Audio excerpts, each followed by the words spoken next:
ఇది అంధేర్ ఖండ్ భవనం. అక్కడ ప్రతి మూల చీకట్లో దాగి ఉంటుంది. ఒక పెళ్లి కొడుకు ప్రాణాలు కాపాడుకుని ఆ భవనం నుంచి పారిపోతాడు. పాపం భూతం రుహానీ మనసు ముక్కలవుతుంది. ఆ కారణంగా తను దిగులుగా కూర్చుంటుంది. నేనైతే నీకు ముందే చెప్పాను, ఈ మనుషుల మీద నమ్మకం పెట్టుకోవద్దని.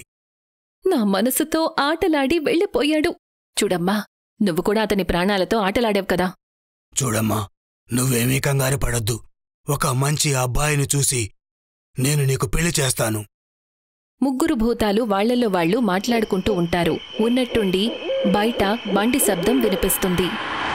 బహుశా ఎవరో మనిషి వచ్చినట్లున్నాడు.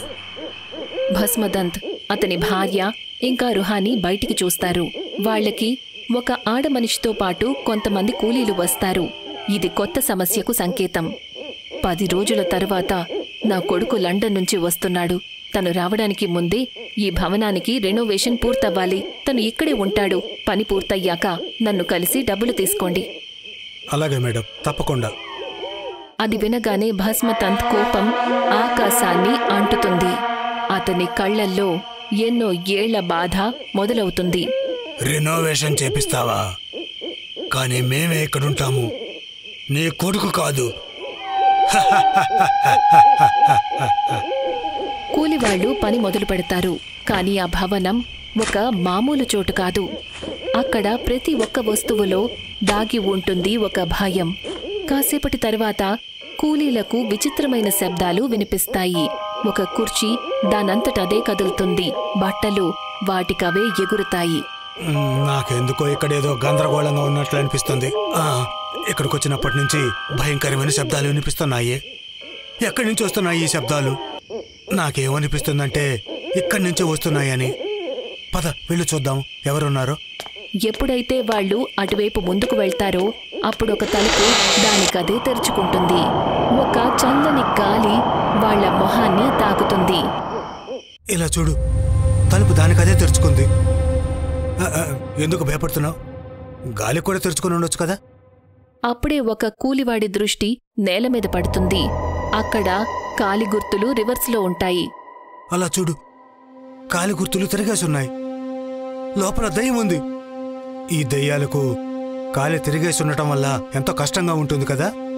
కాశ్మీర్కి వెళ్లాలనుకుంటే వాళ్ళు వెళ్తారు కన్యాకుమారికి కదా. అదంతా చూసి కూలి వాళ్ళిద్దరి మనసు గట్టిగా కొట్టుకుంటుంది. వాళ్ళు నిర్ణయించుకుంటారు లోపలికి వెళ్లకూడదని, బయటే పనిచేయాలి అని. భస్మదంత్ ఇంకా అతని భార్య ఆలోచిస్తుంటారు. అప్పుడే రుహానీ ఆయాసపడుతూ వస్తుంది. నేను వాళ్ళిద్దరినీ భయపెట్టే ప్రయత్నం చేశాను. భయంకరమైన గొంతుతో నవ్వి నవ్వి నాకు ఆయాసం వచ్చింది. కానీ వాళ్ళు పారిపోవడం లేదు. అయితే వీళ్ళిద్దరిని కూడా చంపేయాల్సిందే. భస్మదంత్ కోపం తుఫానుగా మారుతుంది. అతను ఒక్క క్షణంలో అక్కడ్నుంచి మాయమవుతాడు. అతని కళ్లల్లో ఒక భయంకరమైన మెరుపు మెరుస్తుంది. రాత్రివేళ చీకటి ఇంకా దట్టమవుతుంది.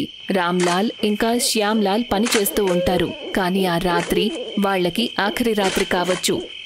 శ్యామ్లాల్, త్వరగా ఇటుకలు తీసుకొనిరా. ఈ పని పూర్తి చేసి మనం కూడా బయలుదేరదాం. రామ్లాల్ పిలుస్తాడు. కాని శ్యామ్లాల్ నుండి ఎలాంటి సమాధానం రాలేదు. రాత్రి నిశ్శబ్దంలో ఒక విచిత్రమైన శబ్దం వినిపిస్తుంది. రామ్లాల్ చూస్తాడు. ఎవరో ఇటుకలు తీస్తుంటారు. కాని అది స్పష్టంగా కనిపించడం లేదు అక్కడెవరున్నారు అని. ఇందాకటి నుంచి ఇటుకలు తీస్తున్నావు, తెస్తావా లేదా? ఆ వ్యక్తి దానికి సమాధానమివ్వలేదు. రామ్లాల్ దగ్గరికి వెళ్లేసరికి తన గుండె వణికిపోతుంది. ఎందుకంటే తను శ్యామ్లాల్ కాదు. శ్యామ్లాల్ పక్కనే ఉన్న చెట్టుకి వేళ్లాడుతూ ఉంటాడు. తన కళ్ళు తెరిచి ఉంటాయి. భస్మదంత్ రామ్లాల్ మీద దాడి చేస్తాడు. ఎవరైనా కాపాడండి, మీ మనుషులు ఎప్పటికీ కూడా మారరు. అడవిని ధ్వంసం చేసి మాకు ఆసరా లేకుండా చేశారు. ఇప్పుడు ఈ భవనమును కూడా పాడు చేసి మాకు ఆసరా లేకుండా చేయాలని చూస్తున్నారా? ఇది ఎప్పటికీ కూడా జరగనివ్వను. భస్మదంత్ కళ్ళు ఎర్రగా మారిపోతాయి. అతను రామ్లాల్ పీక పట్టుకుని తనని గాలిలోకి లేపుతాడు. రామ్లాల్ కళ్ళు బయటికి వచ్చేస్తాయి. తన ఊపిరి ఒక్క క్షణంలో ఆగిపోతుంది.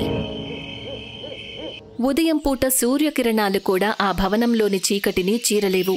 శాంతిదేవి భవనం పనిని పరిశీలించడానికి వస్తుంది. కాని అక్కడి భయంకరమైన దృశ్యం ఆమెకు చాలా కోపం వస్తుంది. రేపు నా కొడుకు రాబోతున్నాడు. కాని ఇంతవరకు ఈ కూలివాళ్లు రెనోవేషన్ పని పూర్తి చేయలేదు. ఎక్కడుంటాడు వాడు? శాంతి లోపలికి వెళ్తుంది. అక్కడి దృశ్యాన్ని చూసి ఆమె కంగారు పడిపోతుంది.